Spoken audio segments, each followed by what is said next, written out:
Hello friends, Anuj here. UP special के इस series में हम उत्तर प्रदेश के बारे में जो भी एग्ज़ाम से रिलेटेड फैक्ट्स हैं उन्हें हम मैप के थ्रू पढ़ रहे हैं। तो आज के इस लेक्चर में हम उत्तर प्रदेश की खनिज संपदा यानी कि मिनरल रिसोर्सेज के बारे में देखेंगे कि कौन सा मिनरल रिसोर्स किस स्पेसिफिक एरिया में पाया जाता है, किस रीजन में ये मिल ही नहीं सकता है, ठीक है, और एक लोकेशन मिलते हैं तो उसके क्या रीजन है, इस बारे में देखेंगे। जो फॉरेस्ट रिपोर्ट थी यानी कि वन स्थिति रिपोर्ट जो थी 2021 में जो आई थी, ये बाई एनुअल रिपोर्ट होती है, हर 2 साल में आती है। तो 2021 का डेटा हम देखेंगे कि उत्तर प्रदेश में कहाँ कहाँ पे जंगल ज़्यादा है, कौन से ज़िले में परसेंट के लिहाज में जंगल ज़्यादा है, कौन से ज़िले में क्षेत्रफल के लिहाज से जंगल ज़्यादा है, वाइल्ड लाइफ सेंचुरीज किस डिस्ट्रिक्ट में है, बर्ड सेंचुरीज हमारी कहाँ पे हैं, पक्षी अभ्यारण्य पक्षी उद्यान मतलब कहाँ पे हैं। तो इसको हम उत्तर प्रदेश के मैप में डिस्ट्रिक्ट वाइज पूरा देखेंगे। तो स्टार्ट करते हैं आज का लेक्चर। तो सबसे पहले हम देख लेते हैं कि खनिज संपदा के बारे में देख लेते हैं कि कौन सा मिनरल, कौन सा माइंस कहाँ पे है उत्तर प्रदेश में। तो बेसिकली अगर आप देखें उत्तर प्रदेश का पूरा मैप देखें, जो कि पिछले फिजियोग्राफी लेक्चर में हमने देखा था कि उत्तर प्रदेश में मैप में अगर आप देखेंगे तो ये पाएंगे कि खनिज संसाधन जो हैं वो एक स्पेसिफिक रीजन में ही मिलते हैं। तो अगर आप मेजर मेजर एक एरिया देखेंगे तो ये यहाँ से चंदौली से ले लीजिए आप, ये मिर्ज़ापुर, प्रयागराज, चित्रकूट, बांदा, ये पूरे रीजन होते हुए जहाँ से मैं मार्क कर रहा हूँ, इस पूरे रीजन में उत्तर प्रदेश में यहाँ पे मेजर जो हमारे मिनरल्स हैं वो यहीं पे पाए जाते हैं। ठीक है, मैक्सिमम, एक सेकेंड, मैक्सिमम मिनरल यहीं पे मिलेंगे। क्यों मिलेंगे? क्योंकि ये पूरा विंध्या रीजन है, ठीक है, ये प्लेट्यू एरिया है, तो पहाड़ों में ही मिलेंगे। अब ये कन्नौज में तो मिल नहीं सकता, कि कन्नौज में मिल नहीं सकता, सीतापुर में मिल नहीं सकता, क्योंकि ये गंगा यमुना का दोआब है पूरा, ठीक है। बुलंदशहर में मिलेगा नहीं, इधर गोरखपुर में मिलेगा नहीं कोई मिनरल, क्योंकि ये गंगा यमुना का फर्टाइल लैंड है, यहाँ पे एलुवियल सॉइल है, ठीक है, जलोढ़ मिट्टी है। तो यहाँ पे तो ऐसा कुछ है नहीं कि कोई हिल है, कोई माउंटेन है, या फिर ऐसी कोई माइंस मिलेंगी। तो यहाँ पे इसलिए खनिज पदार्थ नहीं पाए जाते। तो बेसिक ज्योग्राफी में हमें ये समझना पड़ेगा कि यहाँ पे ये चीज़ नहीं मिलती है। तो इससे हमें एक आइडिया लगेगा। जैसे ऑप्शन में मान लीजिए उन्होंने सेट कर दिया कि हरदोई में कोई मिनरल, ऑप्शन दे दिया, तो आप ऑप्शन देख के एलिमिनेट कर सकते हो कि नहीं नहीं, हरदोई में तो नहीं हो सकता। तो एक बार ज्योग्राफी में मैप के थ्रू अगर हम ये कर रहे हैं तो हमें ये बेसिक आइडिया लग जाएगा कि एलिमिनेट हमें ऑप्शंस को कैसे करना है। तो आपने ये देख लिया कि साउथ में इतने रीजन में होते हैं मिनरल्स। और अगर गवर्नमेंट को देखें तो गवर्नमेंट ने 12 डिस्ट्रिक्ट को मान्यता, मतलब 12 डिस्ट्रिक्ट को मान्यता दी है कि कहाँ कहाँ पे खनिज बाहुल्य क्षेत्र के रूप में इसको स्थापित किया गया है। तो यहाँ पे मैक्सिमम माइंस जो हैं इन्हीं 12 जिलों में मिलती हैं, ठीक है। अब ये देख लेते हैं कि कौन कौन से माइंस ज़्यादा पे हैं, कौन सा मिनरल यहाँ हमारे यहाँ ज़्यादा पाया जाता है। तो उत्तर प्रदेश में जितना खनिज निकलता है, अगर उसमें से देखें तो उसमें 50% तो सिर्फ और सिर्फ कोयला निकलता है, ठीक है। एक सेकंड, पेन चेंज कर लेता हूँ। और अगर कोयला देखें तो यहाँ पे सिंगरौली है, ठीक है, सिंगरौली रीजन है सोनभद्र में। तो कोयला निकलता है, यहाँ से कोयले की माइंस हैं, ठीक है। तो अगर 100% निकल रहा है पूरे टोटल माइंस मिला के, तो उसमें 50% तो कोल ही है, सिंगरौली, यहाँ से कोल निकलता है। तो यूपी में सबसे ज़्यादा कोल निकलता है, और 50% में बाकी जितने मिनरल्स हो गए उतने मिनरल्स 50% में कंट्रीब्यूट करते हैं। तो अब हम ये देख लेते हैं कौन कौन से डिस्ट्रिक्ट में क्या क्या मिनरल पाए जाते हैं। सबसे पहले हम देख लेते हैं कि चूना पत्थर कहाँ पे पाया जाता है। तो चूना पत्थर की अगर हम बात करें तो चूना पत्थर देखें तो ये मिर्ज़ापुर और सोनभद्र रीजन में चूना पत्थर, जिसको कि लाइमस्टोन बोलते हैं, लाइमस्टोन चूना पत्थर ये मिलता है मिर्ज़ापुर और सोनभद्र के रीजन में। कोयला सिंगरौली में हमने बता दिया कि कोल मिलता है यहाँ पे। बॉक्साइट की बात करें तो बॉक्साइट का जो मेजर रीजन है वो है बांदा, बांदा डिस्ट्रिक्ट में बॉक्साइट, ठीक है। अब आपको कमेंट सेक्शन में ये बताना है कि बॉक्साइट से कौन सा मेटल हम प्राप्त करते हैं, किसका ओर, कौन से मेटल का ओर है ये बॉक्साइट, ठीक है। अब नेक्स्ट अगर हम देखें तो डोलोमाइट कहाँ पे पाया जाता है। तो डोलोमाइट का मेजर रीजन जो है मिर्ज़ापुर है, सोनभद्र है और चंदौली है। ये मिर्ज़ापुर, सोनभद्र और चंदौली, ये जो रीजन है यहाँ पे क्या मिलता है, डोलोमाइट मिलता है, डोलोमाइट इस रीजन से मिलता है, ठीक है। अगर हम सिलिका सैंड का देखें, सिलिका सैंड मतलब कांच बालू बोलते हैं इसको, जिससे कि हमारा मिरर जो शीशे बनाए जाते हैं एक स्पेसिफिक टाइप के बालू से बनाए जाते हैं। तो ये बालू जो मिलता है सिलिका सैंड, अगर हम यहाँ पे देख लें सिलिका सैंड, तो ये मिलता है इलाहाबाद में, ठीक है। इलाहाबाद के बाद चित्रकूट, चित्रकूट में, फिर बांदा में। तो इस लोकेशन पे सिलिका सैंड मिलता है। अब पोटास की बात करते हैं हम कि पोटास कहाँ कहाँ पाया जाता है। तो पोटास की अगर बात करें तो प्रयागराज में मिलता है, चंदौली में मिलता है, बांदा और सोनभद्र में पोटास। ये देख लेते हैं। पोटास की बात करें तो बांदा, चंदौली, सोनभद्र, सोनभद्र डिस्ट्रिक्ट हो गई, ठीक है, और ये हमने इलाहाबाद। तो इतनी जगह पे पोटास मिलता है। और पोटास का काम जो होता है ये फर्टिलाइज़र इंडस्ट्री में यूज़ किया जाता है, जो उर्वरक बनाने के लिए यूज़ किया जाता है उसका पोटास का यूज़ किया जाता है। तो ये इतने ज़िलों से मिलता है। अब एंडोलिसाइट का देख लेते हैं, एंडोलिसाइट कहाँ कहाँ मिलता है। तो इसका जो रीजन है एंडोलिसाइट का, just let me change the colour. एंडोलिसाइट का जो ये है रीजन, ये रीजन है मिर्ज़ापुर और सोनभद्र। LUCI एंडोलिसाइट। तो एंडोलिसाइट कहाँ पे पाया जाता है? मिर्ज़ापुर और सोनभद्र में। पायराइट्स की अगर हम बात करें तो पायराइट्स भी यहाँ पे पाया जाता है, एंडोलिसाइट पाया जाता है, पायराइट पाया जाता है। ये दोनों मिर्ज़ापुर और सोनभद्र डिस्ट्रिक्ट में मिलते हैं। अब इसके बाद ये अगर देखें कि हम रॉक फॉस्फेट कहाँ पाया जाता है। पोटास हमने देखा था कि ये फर्टिलाइज़र इंडस्ट्री में यूज होता है। रॉक फॉस्फेट की अगर बात करें तो ये भी यूज होता है फर्टिलाइज़र इंडस्ट्री में, उर्वरक बनाने में। लेकिन ये कहाँ मिलता है? ये मिलता है बांदा और ललितपुर में, ठीक है। तो ये देख लेते हैं, रॉक फॉस्फेट बांदा डिस्ट्रिक्ट हमारा यहाँ पे है और ललितपुर यहाँ पे है, ठीक है। तो यहाँ पे क्या मिलता है? Rock phosphate.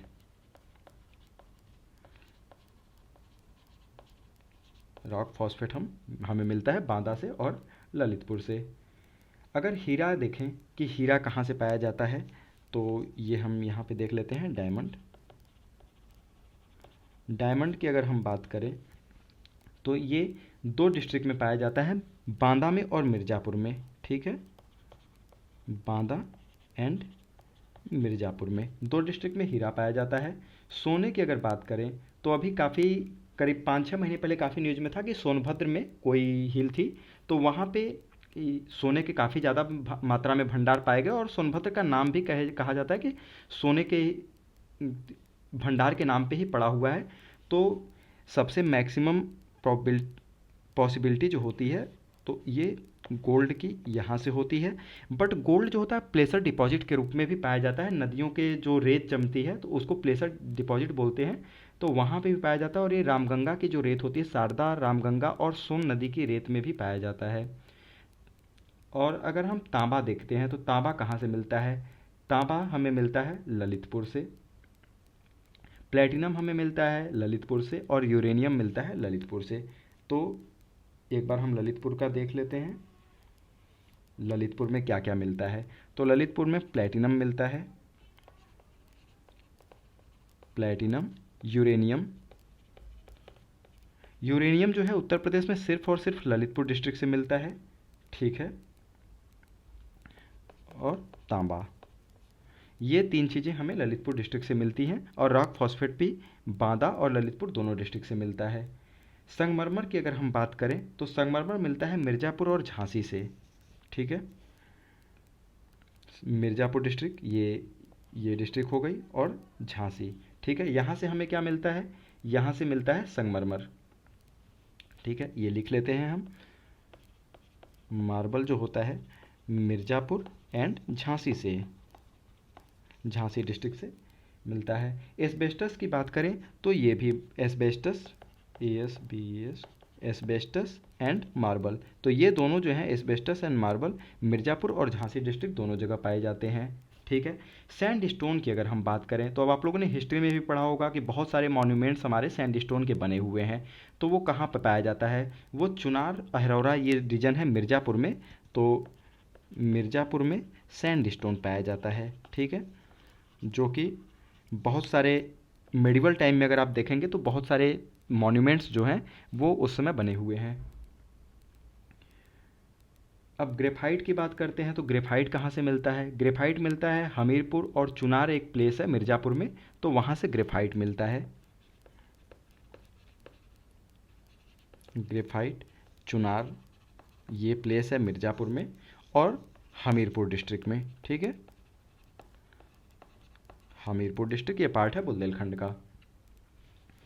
अब ये देख लेते हैं हम कि ओकर जो गेरू होता है, जो रेड कलर से काफ़ी बिल्डिंग्स को रखने में काम आता है, तो वो कहाँ पाया जाता है, तो वो मिलता है बांदा डिस्ट्रिक्ट में।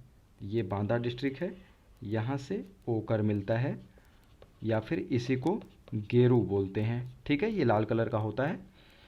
अब ये हमने देख लिया कि कौन कौन से मेजर मिनरल्स हैं उत्तर प्रदेश में जो कि ये पाए जाते हैं, और आपने जितने देखा सारे कहाँ पाए जाते हैं, बुंदेलखंड रीजन में पाए जाते हैं। ये विंध्या वाला जो पार्ट है, जो विंध्या का एक्सटेंशन है, इस पूरे रीजन में पाया जाता है। तो अब हम रैंकिंग में देख लेते हैं कुछ चीज़ों की रैंकिंग में उत्तर प्रदेश का स्थान क्या है। ये हम उत्तर प्रदेश का स्थान देख रहे हैं कि भारत में उत्तर प्रदेश का स्थान क्या है। एंडेलुसाइड की बात करें, एंडेलुसाइड की अगर बात करें तो यूपी का इसमें रैंक है फर्स्ट रैंक, ठीक है। अगर डायस्पोर की बात करें, डायस्पोर मिनरल की अगर हम बात करें तो इसमें भी यूपी का रैंक जो है फर्स्ट रैंक है। अब हम लाइम स्टोन की बात करते हैं, मतलब चूना पत्थर। लाइम स्टोन की अगर बात करें तो इसमें भी यूपी का जो है लाइम स्टोन, इसमें सेकेंड रैंक है उत्तर प्रदेश का। और कांच बालू जो कि सिलिका सैंड हमने देखा, सिलिका सैंड या फिर इसी को कांच बालू बोलते हैं जिससे कि शीशे बनाए जाते हैं, तो इसमें भी उत्तर प्रदेश का सेकेंड रैंक है। और जैसा कि मैंने पहले ही बताया कि जितने मिनरल्स हमारे उत्तर प्रदेश में पाए जाते हैं, जितने निकाले जाते हैं मिनरल्स, उसमें 50% जो योगदान होता है वो कोयले का होता है। और कोयले का सबसे बड़ा माइन अगर उत्तर प्रदेश में देखते हैं तो वो सोनभद्र जिले में सिंगरौली प्लेस से निकाला जाता है। ये हमने देख लिया मिनरल्स और माइंस का कि कहाँ कहाँ पे है। तो अब आपको एक आइडिया मेजर लग गया होगा कि अगर ऑप्शन में वो बुंदेलखंड रीजन, ये सोनभद्र रीजन, मिर्ज़ापुर और चंदौली को छोड़ के कोई और प्लेस देता है तो आप उसको इजीली एलिमिनेट कर सकते हो। तो मैप से पढ़ने के लिए ये एक बेसिक फ़ायदा हो जाता है। अब नेक्स्ट हम देखते हैं कि जो फॉरेस्ट रिपोर्ट आई है 2021 में, तो उसके डेटा हम देख लेते हैं कि कुछ कौन सा ये रिपोर्ट है, कैसे आई है। तो ये हर साल 2 साल में आती है। तो ये जो रिपोर्ट है ये 17th रिपोर्ट है, 17th रिपोर्ट है फॉरेस्ट रिपोर्ट, और ये आई है 2021 में, ठीक है। हर 2 साल पे ये आती है एक बार, ये रेगुलर नहीं आती, हर 2 साल पे आती है। तो अगर पूरे स्टेट में अगर हम देखते हैं कि पहले ये देख लेते हैं कि कहाँ कितना वन है। तो अगर टोटल देखें तो टोटल फॉरेस्ट की अगर बात करें कितना है, तो वो है 6.15%। जितना एरिया है यूपी का उसका 6.15% जो है वो फॉरेस्ट है, मतलब वनों से घिरा हुआ है। और अगर हम इसी को वृक्षों के फॉर्म में देखें, ट्री कवर की बात करें, तो ये 3.04% है, ठीक है। अगर हम ये देख लेते हैं कि अब ये फॉरेस्ट, टोटल फॉरेस्ट इतना है, बट इसमें क्या है, बाइफर्केट करते हैं चीज़ों को, जैसे अति सघन वन, वेरी डेंस जिसको बोलते हैं, मॉडरेट डेंस और ओपन फॉरेस्ट, ठीक है। तो उसका परसेंट कितना है, तो वेरी डेंस फॉरेस्ट अगर देखते हैं, डेंस फॉरेस्ट की अगर परसेंट अगर हम देखें, अब ये 6.15 में देख रहे हैं हम, तो 6.15 टोटल परसेंट था, बट वेरी डेंस फॉरेस्ट कितना है, तो 1.09% ही वेरी डेंस फॉरेस्ट है।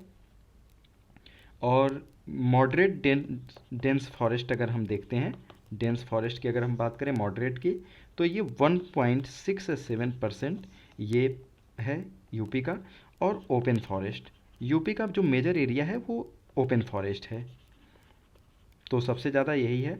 तो इसका जो परसेंट है वो 3.39% है, 3.39%। और जो झाड़ियाँ होती हैं, जो छोटी होती हैं, जो कि ट्री की कैटेगरी में नहीं आती हैं, ठीक है, तो उसको हम बोलते हैं स्क्रब।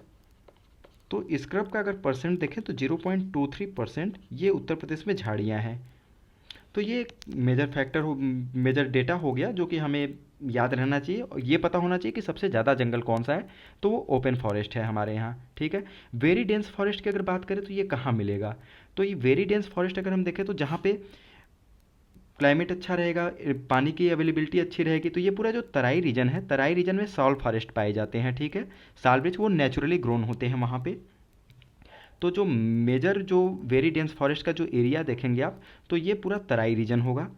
ओपन फॉरेस्ट अगर देखें तो ये पूरा जो बुंदेलखंड का रीजन है, यहाँ पे मॉडरेटली डेंस और ओपन फॉरेस्ट यहीं पे मिलते हैं। ये विंध्या रीजन है तो यहाँ पे वेरी डेंस फॉरेस्ट नहीं होते हैं।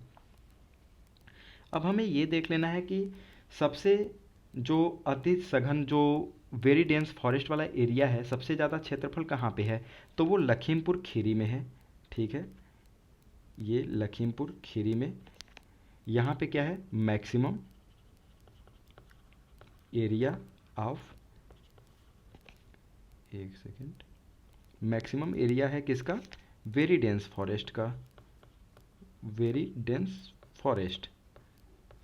ठीक है, तो मैक्सिमम एरिया कौन सा है, ये है लखीमपुर खीरी में, लखीमपुर खीरी डिस्ट्रिक्ट में मैक्सिमम एरिया है।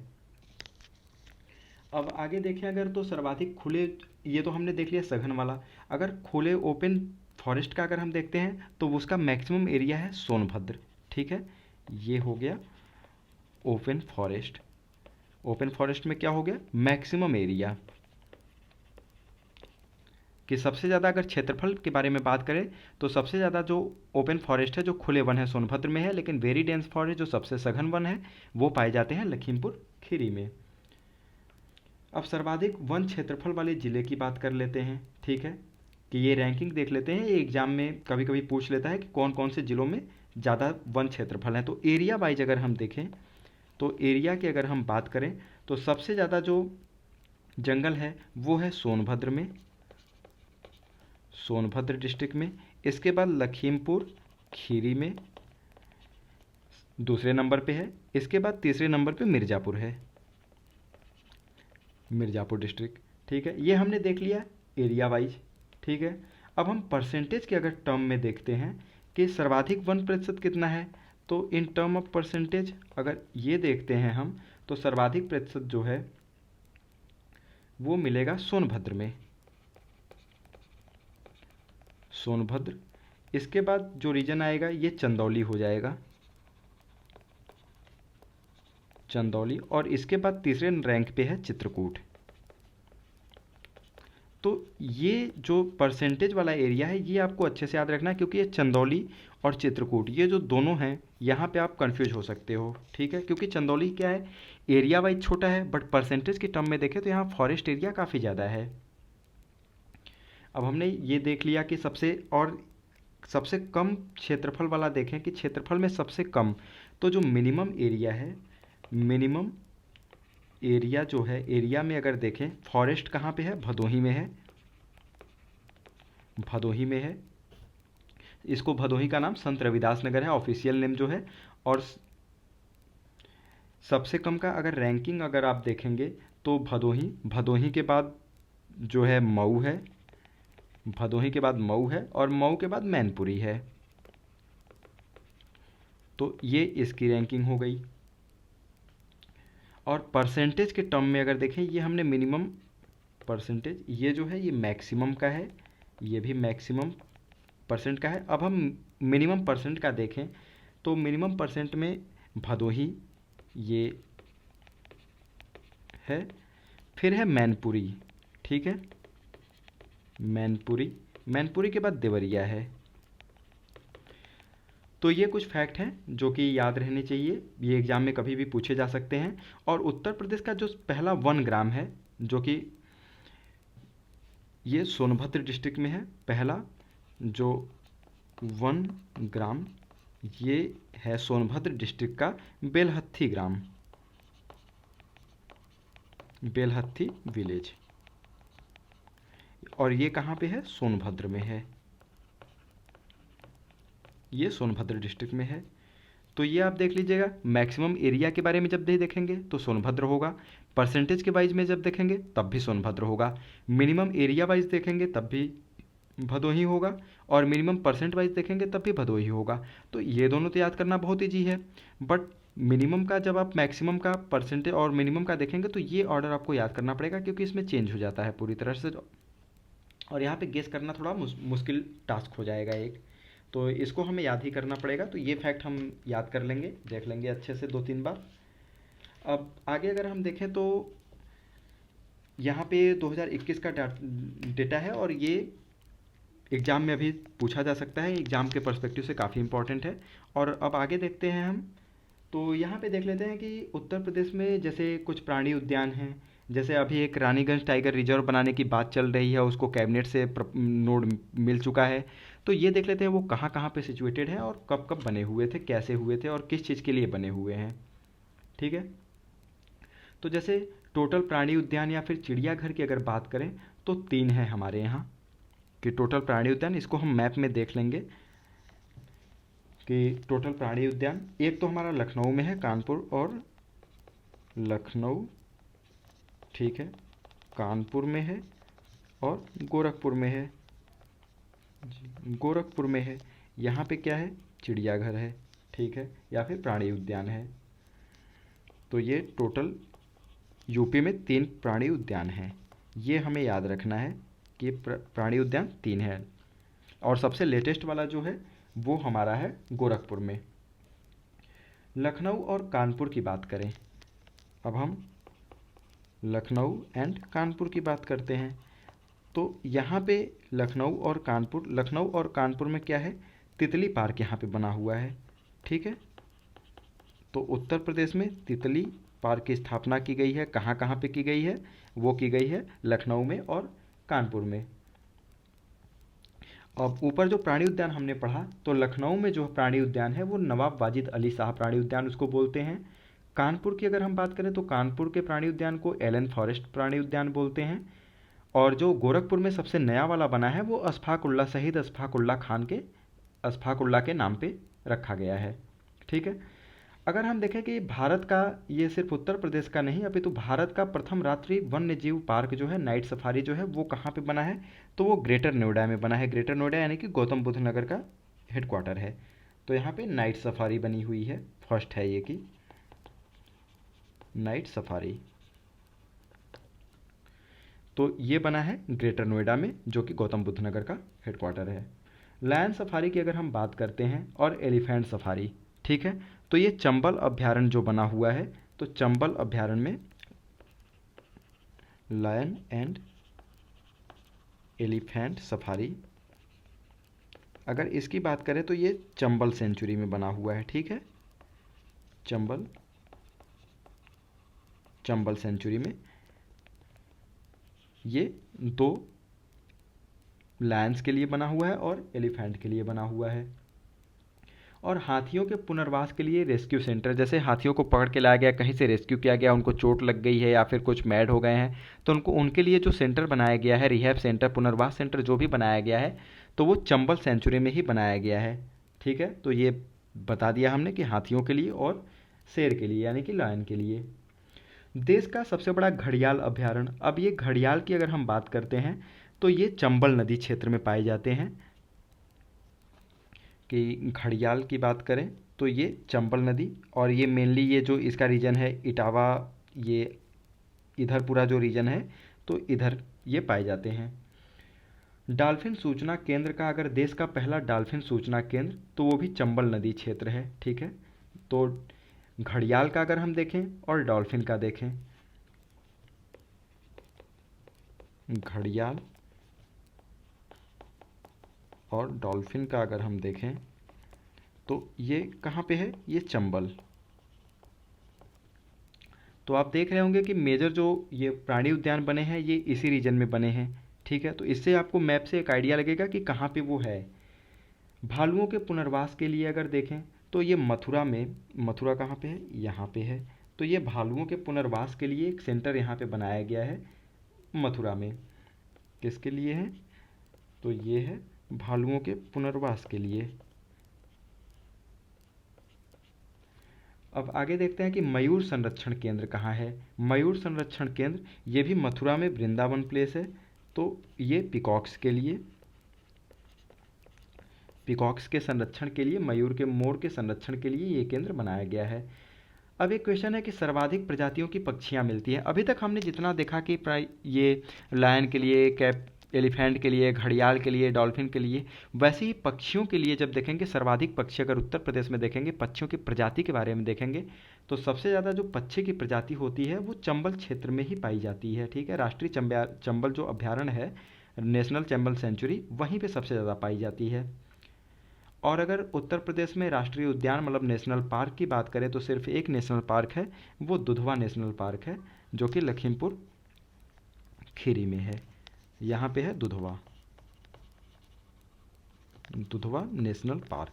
ठीक है, और ये स्टेट का ओनली नेशनल पार्क है, सिर्फ एक नेशनल पार्क है उत्तर प्रदेश में, वो है दुधवा नेशनल पार्क। और अगर टाइगर रिजर्व, अगर अब हम देख लेते हैं, क्योंकि अभी न्यूज में बार बार चल रहा है कि एक चौथा टाइगर रिजर्व उत्तर प्रदेश में बन रहा है, तो बाकी 3 टाइगर रिजर्व कहाँ पे हैं ये भी देखना है, और चौथा कौन सा है तो वो हम देख लेते हैं। तो जो फर्स्ट टाइगर रिजर्व है वो है दुधवा में ही बना था, तो ये नेशनल पार्क है और टाइगर रिजर्व भी है। अब टाइगर रिजर्व, ये इसकी बनने की शुरुआत कहाँ से हुई थी, तो टाइगर को बचाने के लिए 1970, ये हम इधर देख लेते हैं, 1973 यहाँ पे प्रोजेक्ट टाइगर स्टार्ट किया गया था, प्रोजेक्ट टाइगर स्टार्ट किया गया था। तो यहाँ से शुरू हुआ, तो सबसे पहला जो उत्तर प्रदेश में बनता है तो ये दुधवा में बनाया जाता है। ठीक है, अगर सेकेंड टाइगर रिजर्व का देखते हैं तो ये अमनगढ़ है, प्लेस है, ये बिजनौर में, बिजनौर में सेकेंड टाइगर रिजर्व बनाया जाता है, सेकेंड टाइगर रिजर्व बनाया जाता है। और एक ये बफर जोन जैसे एरिया बनाया जाता है, जो कार्बेट का बफर जोन एरिया है, कार्बेट नेशनल पार्क का, कार्बेट टाइगर रिजर्व का, तो उसका एक बफर एरिया के रूप में इसको डेवलप किया गया था। अगर तीसरा टाइगर रिजर्व अगर हम देखें तो वो है पीलीभीत में, ये पीलीभीत में थर्ड टाइगर रिजर्व। ये आपने देखा पहला लखीमपुर खीरी में है, दुधवा पीलीभीत में है, और ये सेकंड जो बना था वो बिजनौर में बना था। अब 3 टाइगर रीजन, ये पूरा रीजन आप देखें तो ये यहाँ पे तो बिजनौर उत्तराखंड से है, पीलीभीत भी उत्तराखंड और नेपाल से बॉर्डर शेयर करता है, और लखीमपुर, तो ये पूरा तराई रीजन है। ठीक है, यहाँ पे डेंस फॉरेस्ट होते हैं, सॉल फॉरेस्ट होता है, तो यहाँ पे बना था। और अगर अभी प्रेजेंट टाइम में देखें तो गवर्नमेंट के, उत्तर प्रदेश गवर्नमेंट की तरफ से नोट मिल चुकी है कि प्रदेश में चौथा जो टाइगर रिजर्व बनने जा रहा है वो बनेगा रानीपुर चित्रकूट में, तो ये चित्रकूट डिस्ट्रिक्ट है, तो यहाँ पे fourth tiger reserve, tiger reserve बनने वाला है, ये है रानीपुर। ठीक है, अब इसको बनाने की आवश्यकता क्या पड़ी हमको, तो जो केन बेतवा लिंक प्रोजेक्ट चल रहा है, तो उसकी वजह से जो पन्ना टाइगर रिजर्व है वहाँ पे कुछ एरिया वाटर लॉक्ड हो जाएगा। तो पॉसिबिलिटी ये है कि पन्ना टाइगर रिजर्व से टाइगर मूव करेंगे तो जाएंगे कहाँ, तो उनके लिए फिर से उनको एक नया प्लेस देना पड़ेगा।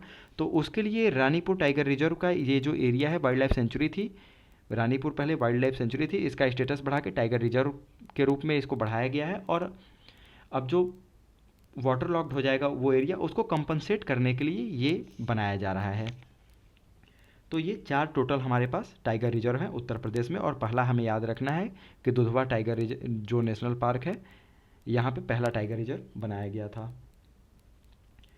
अगर अब हम देखें कि अलीगढ़ का गभाना क्षेत्र और इलाहाबाद का मेजा और कोराव का क्षेत्र जो काले हिरण के लिए, जो ये इलाहाबाद का मेजा और कोराव क्षेत्र, और ये अलीगढ़ अगर देखें तो अलीगढ़ का गभाना क्षेत्र, यहाँ दोनों जगह क्या मिलता है, यहाँ पे एक सेकंड, यहाँ पे एरो बना लेते हैं ये, तो यहाँ पे काले हिरण, black dear,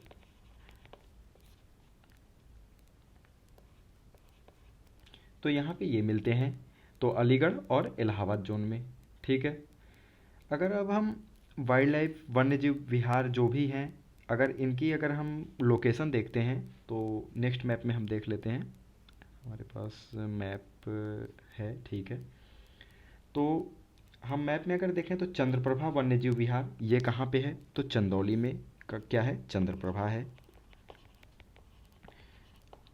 Chandraprabha wild life sanctuary यहाँ पे है। ठीक है, वाइल्ड लाइफ सेंचुरी चंद्रप्रभा है। किशनपुर की अगर हम बात करें तो ये लखीमपुर खीरी में है। ठीक है, किशनपुर,